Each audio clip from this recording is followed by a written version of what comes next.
때가 차서 오순절 날이 되었을 때 그들 모두가 같은 자리에 함께 있었다.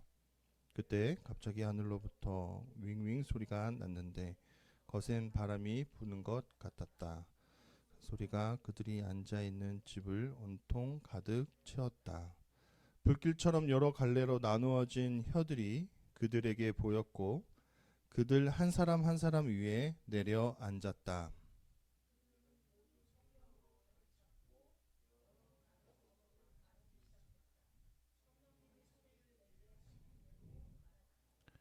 예루살렘에는 독실한 유대야 사람들이 들어와 살고 있었다.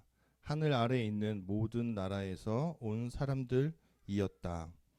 이런 소리가 나자 군중이 모여 들었는데 그들은 혼란스러워했다. 각자 저마다 자기가 쓰는 말로 지자들이 말하는 것을 들었기 때문이다. 그들은 정신을 차리지 못하고 놀라워하며 말했다. 보세요. 말하고 있는 이 사람들은 모두 갈릴레아 사람들 아닙니까? 그런데 우리가 저마다 태어난 곳의 말로 듣고 있으니 어떻게 된 일인가요? 우리는 파르티아 사람들이나 메디의 사람들이나 엘람 사람들입니다. 또 메소포타미아, 유데아와 카파도기아 그리고 폰토스나 속주 아시아에 자리 잡고 사는 사람들입니다. 프리기나와 팜빌리아와 이집트나 또 키레네 근처에 있는 리비아의 여러 지역에 자리 잡고 사는 사람들입니다. 그리고 여기에 머물고 있는 로마 사람들입니다. 유대아 사람들이거나 유대교로 개종한 사람들입니다. 크레타 사람들이거나 아라비아 사람들입니다. 그런데 우리는 저들이 우리가 쓰는 말로 하나님의 큰 일들을 말하는 것을 듣고 있어요. 일을 못 차리고 어쩔 줄 몰라 하며 이게 무슨 일인가 하고 서로 말했다. 함께 있습니다. 그런데 다른 어떤 사람들은 대놓고 비아냥거리며 저들이 새 포도주에 취했군 하고 말했다. 아멘. 과거에 어떤 기도원에 이러한 그 구절이 있었습니다. 이런 표어가 그 기도원에 붙어 있었습니다. 근데 이 얘기가 한두 분의 이야기에서 나오면 이게 어디 지어진 이름 이런 예화 아닌가? 지어진 그냥 어떻게 가짜로 분 아닌가? 그 한 거 아닌가 하는 생각을 하게 되거든요. 왜냐면 제가 최근에 어떤 분의 설교를 싹 듣는데 아는 예화예요. 근데 굉장히 그분이 그 예화를 자기가 직접 경험한 것처럼 그렇게 얘기를 하시고 엄청 그 예화를 뭔가 이제 설교의 그 효과를 위해서 그렇게 하시는 것 같은데 되게 뭐랄까요 각색하고 연기하시는 걸 본 적이 있어요. 그래서 야 저게 저분이 직접 경험하신 것 같다 하는 생각을 했거든요. 그래서 예화가 사실 돌고 돕니다. 다 이렇게 하다 보면은 건너 듣고 저거는 내 설교에 써도 되겠다 하는 생각을 하게 되죠. 그래서 한두 분 정도 어떤 그 얘기를 하면은 그냥 뭐 그런가 보다 하겠는데 너무 많이 들으니까 이건 진짜 사실이 아닐 수가 없구나 하는 생각이 들게 하는 예화 중에 하나입니다. 또 목사님이 기도원을 갔습니다. 근데 그 기도원에 이런 표가 그 기도원 입구에 붙어 있었다고 합니다. 뭐냐면 방언 못하면 개다 이렇게 써 있어요. 그 기도원 문화 그리고 그 기도원에 가면은 이렇게 방언하는 거 되게 강조하죠. 그러다 보니까 방언은 너무나 중요한 것일 수 있고 꼭 받아야 된다라는 의미에서 아마 그런 표현을 아마 아주 과격하게 써놓은 것처럼 보입니다. 그런데 많은 생각을 하게 합니다. 그럼 정말 개도 방언을 한다는 말인가? 아니면 그처럼 방언이 하나님을 믿는 사람들은 누구나 해야 되는 것이냐 우리에게 생각되어지는 게 맞는 것인가 하는 생각을 안 할 수 없다라는 거죠. 왜냐하면 오늘 저희가 읽은 그 본문에 방언에 대한 이슈가 있어서 제가 이야기를 하는 겁니다. 그리고 지금 일부 기독교인들도요 방언을 되게 강조합니다. 방언이라는 거 여러분 혹시 모르시는 분은 없으시겠죠? 뭐 이렇게 잘 알지 못하는 신비한 말로 오래 기도하는 그런 모습들을 우리가 방언이라고 할 수 부르고 있죠. 방언을 하는 거는요. 오랜 시간 그 청년부와 어떤 그 뭐죠? 여러 가지 제자 훈련을 거쳤던 저도요. 아주 수도 없이 뭐죠? 그 강조받았던 신앙의 모습 중에 하나입니다. 방언은 하는 것이 좋다. 하면 되게 뭐 어떤 영적으로 유익하다. 이런 이야기들을 많이 들었습니다. 심지어는요.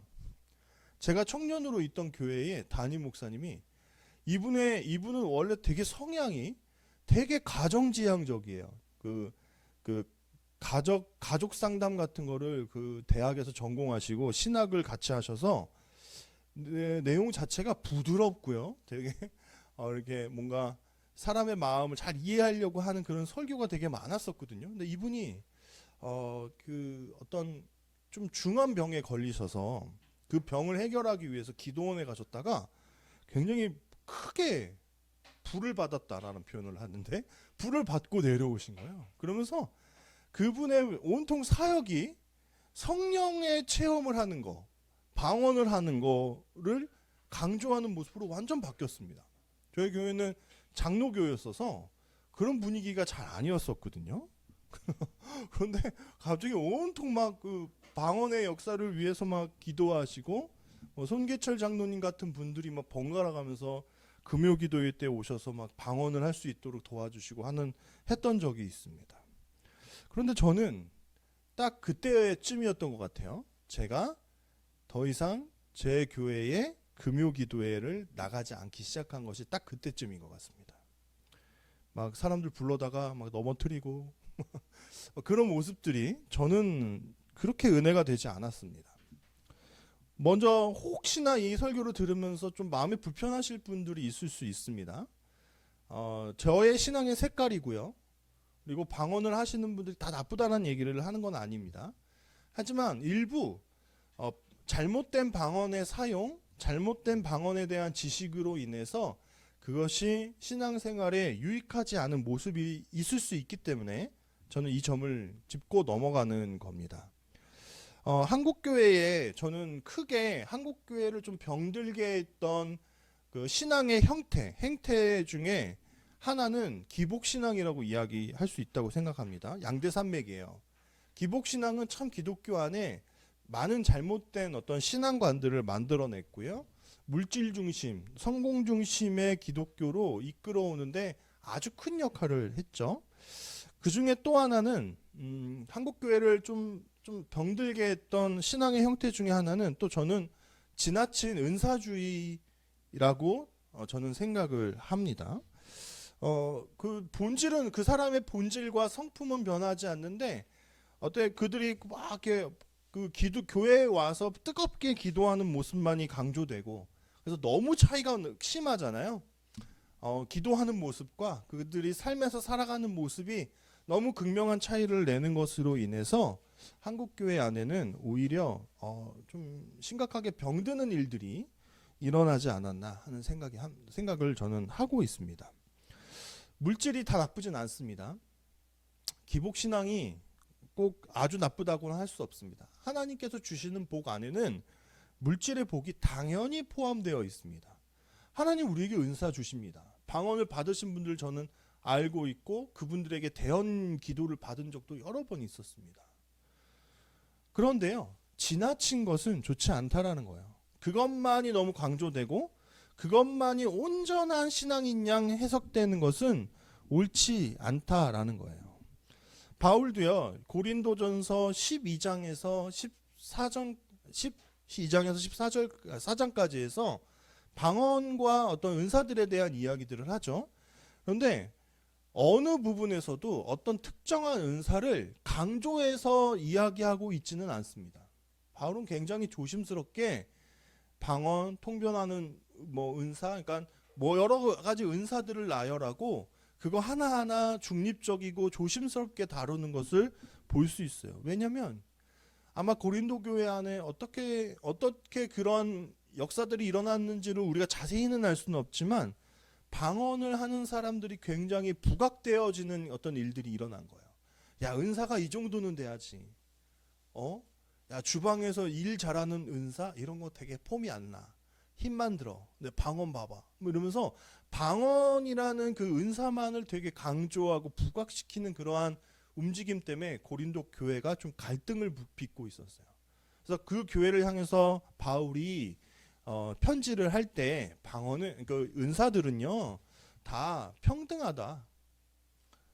사람에 따라서 달리 주어진 것이고, 그리고 하나님께서 쓸모에 따라서 그 사람들에게 주신 것이다. 그렇기 때문에 어느 은사가 더 부각되거나 더 우위에 있다라고 이야기할 수 없다. 그리고 13장에 가면 그 모든 그런 은사들은 사랑이라는 필터 안에서 사용되어져야 된다 하는 이야기를 하고 있습니다.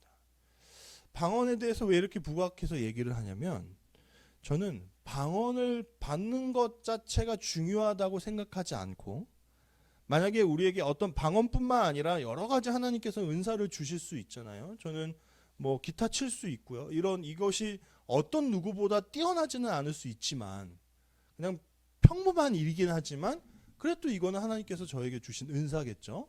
이거는 그러면 이거를 나에게 내가 이걸 받았어요. 이거에 강조점을 두는 것이 아니라, 그러면 하나님이 그거를 너에게 왜 줬어? 여기에 저는 포커스가 맞춰져야 된다라고 저는 생각을 합니다. 그러니까 하나님께서 예수님께서요 공생애를 마치시고 이렇게 돌아가실 때가, 하늘로 돌아가실 때가 다가올 그 즈음에 어떤 일이 일어납니까? 예수님께서 또 다른 보혜사 성령님에 대해서 이야기해 주시는 장면이 요한복음 14장에서부터 나온다라고 이야기를 했습니다. 근데 거기에 이렇게 써 있어요. 우리 함께 우리 순서지와 화면을 보시면서 한번 읽어보도록 하겠습니다. 요한복음 14장 25절과 26절입니다. 시작.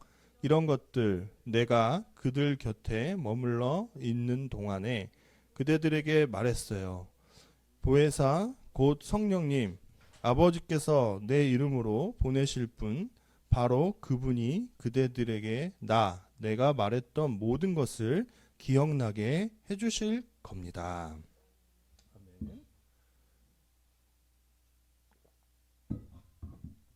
예수님이 이 땅에 오셔서 예수님을 만난 사람들이 누린 큰 유익이 있습니다. 뭐냐? 하나님을 알기 시작했습니다. 하나님을 바로 알기 시작했어요. 자신들의 전통과 자신들의 생각으로 쌓아놓은 유대교로부터 벗어나서 정말 참되게 하나님을 믿는 종교인 사람들로 변화되어져 가고 있습니다. 특히 그 제자들이요. 그런데 이젠 곧 승천하실, 죽고 부활하시고 승천하실 때가 다가옵니다. 그래서 예수님께서는 보혜사, 또 다른 보혜사를 그들에게 허락하신다고 약속하십니다. 그 또 다른 보혜사는 어떻게 해요? 그들 안에 예수님께서 그들에게 하셨던 예수님의 말씀들을 기억나게 하시고, 또 그로 말미암아 하나님께 가까워지게 만들어 주시고자 한 겁니다. 그러니까 은사는요, 우리에게 왜 주셨냐? 아주 큰 이유는 하나님께 가까워지게 하기 위해서입니다. 하나님을 알게 하기 위해서예요. 그것으로 내가 뽐나고 내가 부각되고 하기 위해서가 아니라는 겁니다. 오순절 성령 강림을 통해서요, 저는요 참된 그 방언에 대한 어떤 은사에 대한, 방언이라고 자꾸 얘기를 하는데 은사에 대한 아주 어떤 규정들을 저는 할 수 있다고 생각했습니다. 첫 번째는요, 은사는요 강권적으로 주어지는 겁니다. 내가 주세요 해갖고 주시는 거가 아닐 가능성이 크다라는 거예요. 그냥 하나님이 주신 겁니다. 이들은 은사를, 이런 성령 체험을 받을 거다라는 생각조차 못했고 그 때가 언제쯤인지도 몰랐어요. 예수님께서 알려주시지 않았다면 성령이 계신 것에 대해서 그들이 모르고 있었을 가능성이 굉장히 큽니다. 그런데 그들이 예수님을 통해서, 그리고 오순절 성령 강림 사건을 통해서 아주 강권적으로, 좀 세게 얘기하면 강제적으로 성령 체험을 한 겁니다.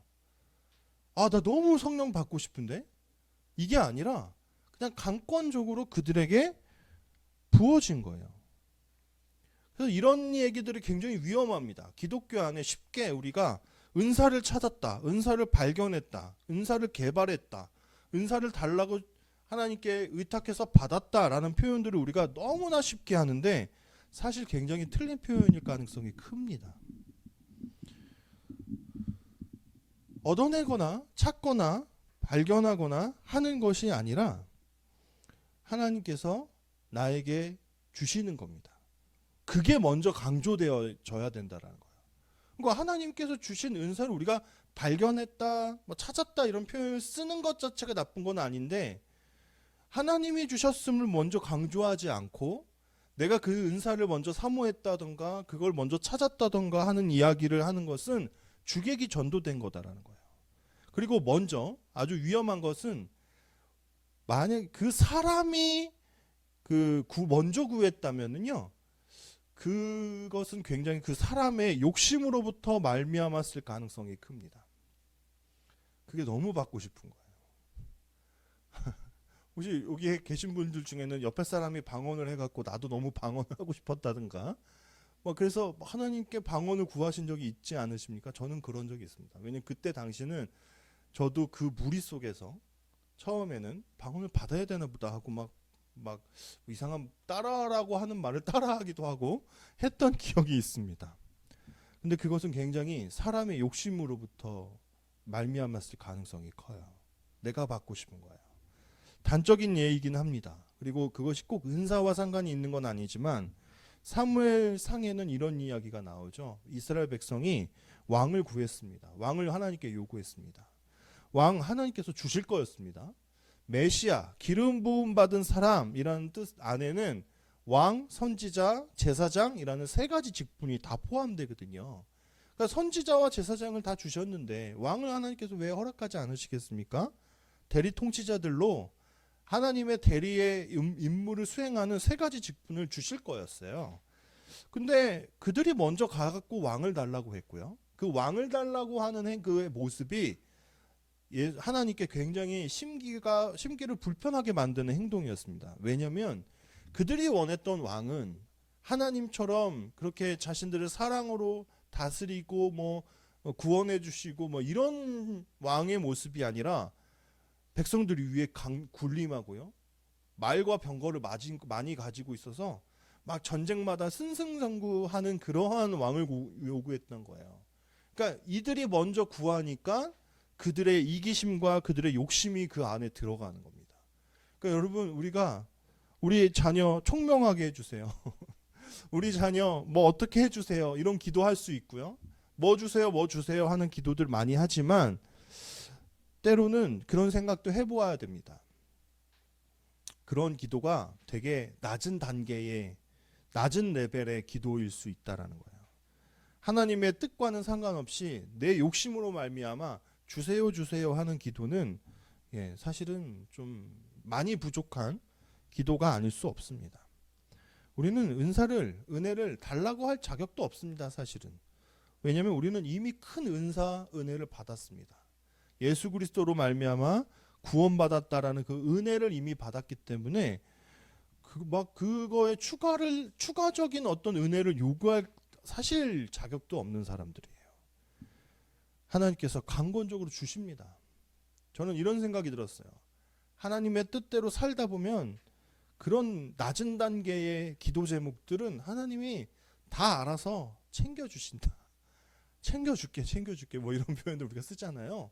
네, 저는 그렇다고 생각합니다. 사도들이 어느 하나 자녀들의 건강을 위해서 기도한 적이 있습니까? 사실 지금 오늘날로 따지면 되게 베드로 같은 사람은요 되게 나쁜 사람입니다. 왜냐면 베드로는 결혼을 한 것처럼 보여요. 근데 중간중간에 가정을 잘 돌보지는 않는 것 같습니다. 물론 특별한 은사와 은혜가 있었기 때문에 그렇죠. 하나님이 책임져 주셨을 겁니다. 그 가정은. 그렇죠? 하나님께서 은사는요 강권적으로 주시는 겁니다. 두 번째는요 알아들을 수 있을 때 의미가 있습니다. 그것이 어떻게 사용되어지고 왜 필요한지를 해석할 수 있는 힘이 있어야지 그 은사는 참으로 빛을 발합니다. 교회 안에 꼭 방언이 아니더라도 어떤 되게 그 특출나는 사람들이 있어요. 제가 최근에 조정석이라는 그 배우가 예전에 막 교회 전도사님에게 너 연극 같은 거 한번 해보라고 추천받았다는 얘기를 이게 저는 들었거든요. 아니 진짜 끼가 많아요. 진짜 끼가 많아요. 되게 뭐 춤도 잘 추고요, 기타도 잘 치고 너무 끼가 많습니다. 그래서 도대체 그런 사람이 하나 교회에 오면 저 사람을 어떻게 그 하나님께 영광이 되도록 쓸까를 많이 고민해야 될 것 같다는 생각을 저는 했어요. 혼자 너무 특출나니까 혼자 너무 빛을 발하면은 또 뭐죠? 약간 그 사람이 주목받거나 이럴 수 있으니까 좀 조심조심스럽게 다뤄야 되거든요. 은사는 저는 해석하고 사용되어지는 어떤 그런 능력을 알아야, 그러니까 그 기능을 알아야지 참으로 가치가 있다라고 생각합니다. 아무리 알아들을 수 없는 말을 수도 없이 많이 한들 그게 무슨 의미가 있을까요? 방언의 종류에는 뭐 이상한 말을 반복하는 방언들도 있다고 합니다. 왜 하는지 모르겠어요. 근데 그 중에는 한국어 방언, 때로는 스페인어 방언, 뭐 이런 나라 방언으로 방언을 받는 분들도 있습니다. 특별한 한 가지 예로 스카프레너라는 목사님이 한국 방언을 받았다고 해서 한국에 오셨고 한국인 여자와 결혼하셨고 한국에서 열심히 사역을 하고 계시죠. 근데 그분이 뭐 하는 한국말이 저희가 알아들을 수 있는 건지 아닌지는 저는 확인은 못 해봤습니다만 그렇게 이야기를 들었습니다. 그러니까 방언이 그 누군가에게는 해석되어지고 알아들을 수 있어야지 그것이 의미가 있는 거예요. 그래서 바울도 고린도전서 12장에서 이렇게 얘기하지 않습니까? 뭐라고요? 통변의 은사가 꼭 필요하다. 방언의 은사는. 그것이 해석되어지지 않으면 아무런 의미가 없다라는 거예요. 오늘 저는 우리가 읽은 이 본문은 저희 선교적 교회가 강조하는 미시오 데이, 이게 뭐죠? 하나님의 선교입니다. 하나님께서 하시는 선교. 그러니까 인간이 가만히 있고 인간은 좀 무능력해서 헤매고 있던 어떤 순간에도 하나님께서는 자신의 선교를 계속 해나가신다라는 개념이거든요. 근데 이 본문은 미시오 데이, 하나님의 선교가 엄청나게 부각되어지는 본문입니다. 놀랍지 않습니까? 그 복음을, 예수 그리스도의 그 복음을 전파하는 그 시작점에 제자들이 그 일을 맡고 나아갈 건데 완전히 맨 땅에다가 헤딩하게끔 하신 게 아니라 오순절 날이 되었을 때 많은 사람들이 모여서 명절을 지키고 있는 그때에 그들이 태어난 곳의 각자 나라의 말들로 예수 그리스도에 대한 이야기들을 자동으로 듣게끔 만든 거예요. 이걸 사람이 어떻게 합니까? 사람은 흩어져서 각자의 막 도시로 가서 한 사람 한 사람 만나서 이야기해주고 또 설득시키고 이해시키고 해서 전도를 해야 될 텐데 그냥 그들을 한 번에 모아놓고 하나님의 큰 일을 이야기해버렸습니다. 저는 어제 설교 준비하는데 이거는 꼭 마치 무슨 그 모터쇼 같은 거예요. 신차 설명회 같은 거예요. 그냥 사람들이 그 신차를 보고 싶어서 왔고 그냥 한 사람 한 사람 찾아다니면서 이런 새 차가 나왔어요 라고 소개하지 않아도 그냥 그들이 다 모였어요. 거기서 이 차를 딱 보여주면서 이 차에는 이런 기능들과 이런 것들이 추가됐습니다 뭐 하면서 그냥 소개하는 현장 같은 거예요. 오순절 성령 강림 사건은 그런 일이었습니다. 그 알아들을 수 있는 사람들의 말로 예수 그리스도의 이야기를 해버린 겁니다. 전해주어 버린 겁니다. 그때 당시에 많은 사람들이 디아스포라 유대인이라고 해서 흩어져서 지중해 연안에 다 이게 그 각지로 흩어져서 살았잖아요. 박해를 피해서. 근데 그들이 오순절에는 한 번씩 모이거든요. 그래서 그들이 그 각자의 나라에서 살았기 때문에 그들이 그동안 듣지 못했던 예수 그리스도에 대한 이야기들이 있었는데 그냥 그 현장에서 그 이야기를 다 들어버린 겁니다. 방언 왜 해야 돼? 이런 질문을 제가 한 적이 있어요. 근데 그분이 저는 적어도 이 방언에 대한 참된 의미를 몰랐다고 생각해요. 왜냐? 엉뚱해요. 지금 생각해 보니 그때는 저도 그 말이 맞는 줄 알았는데 너무 엉뚱한 말이에요. 생각해 보니까. 방언을 왜 해야 돼? 한번 이제 여러분이 속으로 한번 질문에 대답해 보시겠습니까? 이 대답에 방언을 왜 해야 될까요? 만약에 해야 된다면 그 방언을 통해서 하나님의 놀라운 뜻을 알 수 있는 거잖아요. 그렇죠? 말하게 하시는 거잖아요. 방언이라는 게. 그런데 그분께 제가 방언 왜 해야 됩니까? 물었더니 이렇게 이야기했어요. 방언을 하면 기도를 오래 할 수 있대요. 안 지치고 막 몇 시간을 기도해도 안 지친대요. 그래요. 그래서 제가 또 질문했습니다. 기도를 꼭 오래 해야 됩니까? 여기 저도요. 기도할 시간도 너무 없어요. 바쁘게 사는 사람들이 얼마나 많습니까? 무직자일 가능성이 커요. 방언을 많이 하는 분들은. 직장을 안 다니시는 분들일 가능성이 커요. 회사에서 방언하지는 않으실 거 아닙니까? 그러니까 적어도 저는 그분을 비아냥거리고자 하는 말이 아니라 우리가 그렇게 너무나도 쉽게 방언에 대한 이야기를 잘못 생각하고 있어요. 은사에 대한 것들은 잘못 생각하고 있어요. 그냥 오래 해서가 아니라 그 방언을 통해서 누군가에게는 하나님의 뜻이 전해지게끔 하기 위해서 하나님 시키시는 거죠. 잘 알았으면 좋겠습니다. 제대로. 세 번째는 이렇습니다. 그 방언은요. 앞에서 이야기했지만 이미 하나님의 큰일, 성경에는 하나님의 큰 일들이라고 표현하는데 예수 그리스도에 대한 것이었습니다. 여러분 왜 오늘날 방언과 같은 것들이 모두에게 다 전해지진 않는다고 생각하십니까? 그리고 반면에 아직도 그런 되게 뜨거운 영적 현장들이 있습니다. 저 아프리카나 오지에서는 또 그들이 믿고 있는 신들과의 영적 전쟁을 할 때 뭐 갑자기 그 병든 자들이 일어나는 일들도 있고요. 나음을 있고요. 귀신이 떠나가는 일들이 지금도 현장에 일어납니다. 그런데 대부분 서구권 이미 기독교가 많이 전파된 지역들에는 그런 일들이 아주 일어나지는 않잖아요. 그렇죠? 아주 특별한 경우에만 일어나잖아요. 왜 그럴까요? 성경이 있기 때문입니다. 이미 그들이 오순절 성령 강림 사건을 통해서 많은 사람들에게 전파해야 했던 하나님의 큰일, 예수 그리스도에 대한 증거가 우리에게는 성경이라는 형태로 주어져 있어요. 그래서 굳이 방언을 하지 않아도 우리가 하나님의 말씀을 가까이 하고 그것을 접하면요, 우리는 하나님의 뜻을 알아가는 겁니다. 그래서 저는 방언이 모두에게 필요하지는 않다라고 생각을 해요. 방언을 달라고 떼쓰기보다는 저는 그 시간에 성경 공부를 더 열심히 해야겠다는 생각을 하고, 아마 제가 제 기억에 그때 사도행전 성경 공부를 저희 교회에서 금요기도에 막 성령 그 은사 찾고 그런 그 시간에 저는 성경 공부를 했던 기억이 있습니다. 하나님의 말씀을 읽으면 되기 때문에 그래요. 이미 그 성경에 우리가 하나님을 알 수 있는, 그 성경으로 하나님을 믿고 의지할 수 있는 필요 충분 조건이 이미 성경으로 다 채워지고 있기 때문에 우리가 꼭 굳이 방언을 통해서 또 다른 하나님의 뜻을 막 들을 필요는 없다라고 저는 생각을 합니다.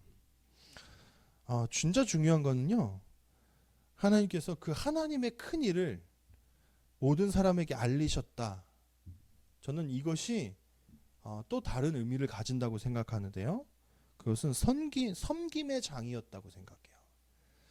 여러분, 하나님의 예수 그리스도의 이야기를 알려주는 것보다 그 사람들을 더 잘 섬기는 일은 없지 않습니까? 저는 그렇게 생각합니다. 많은 교회가 선교를 하고 구제를 하고 하는 그 방식이 때로는 너무 돈으로만 하는 것 같아서 좀 마음이 아픈 적이 있습니다. 그들에게 물질을 주는 거 좋죠. 그들에게 필요를 더해주는 건 너무 중요한 일입니다. 하지만 우리가 우리의 입술로 예수 그리스도에 대한 이야기를 해주는 섬김을 하지 않으면 사실 그것은 의미가 없지 않습니까? 제자들은 옛날에 이미 예수님과 공생애를 시작하실 그쯤에 축기의 은사도 받았던 사람입니다. 두식 짝지어서 마을로 흩어져서 전도할 때 때로는 막 귀신 들렸던 사람들이 제자들의 안수와 기도로 막 떠나가는 일들이 일어났어요. 얘는 뭐 그런 일을 자신들을 통해서 하니까 얼마나 놀랍습니까? 근데 나중에 어떤 일이 일어나죠?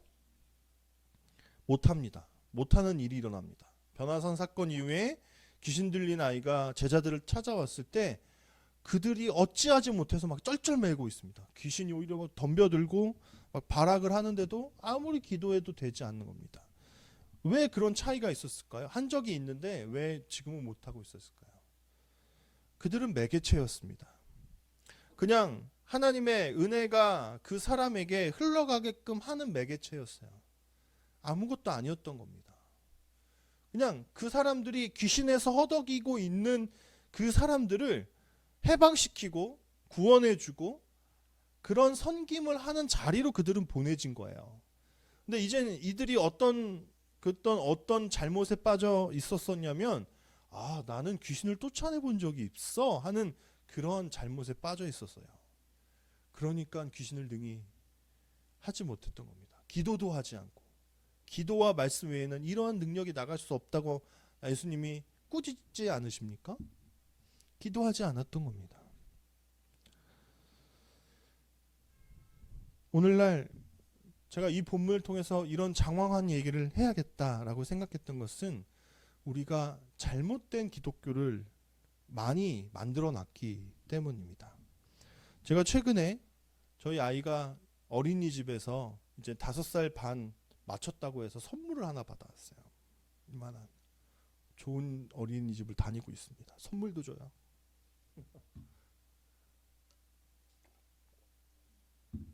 그게 뭐였냐면 어떤 트랙을 만들면요 거기에 자동차가 이렇게 막 다니는 그런 장난감이에요. 이 장난감은 저희 아이가 스스로 만들 리가 만무한 그런 장난감입니다. 제가 만들어줘야 되는데 막 언제 만들어줄 거냐고 막 난리가 났습니다. 너무 피곤하고 바빠서 알았어 하다가 아마 제가 하루가 지나서 받아온 걸부터 하루가 지나서 만들어준 걸로 기억이 납니다. 근데 이 설명서가 이 구조가 너무 복잡한 거에 비해서 설명서가 너무 간단한 거예요. 제가 봤을 때 눈에 잘 들어오지도 않고 되게 작게 만들어졌어요. 그러니까 저도 보고 싶지 않아서일 수도 있는데 그 만들면서 그냥 통밥으로 약간 해보자 하면서 그걸 조립하기 시작했습니다. 그 트랙에 좀 특별한 4가지 구간이 있었거든요. 그것만 설명서에 담겨져 있어요. 네, 하다 보니까요 뭐가 맞아야 되는데 안 맞는 부분이 있습니다. 안 되니까 그제서야 다시 설명서를 보기 싫었던 그 설명서를 자세히 다시 봤습니다. 그때 방향이 틀렸어요. 이 2개를 조합하는 그 방향이 틀려서 그게 들어가야 될 때 안 들어간 겁니다.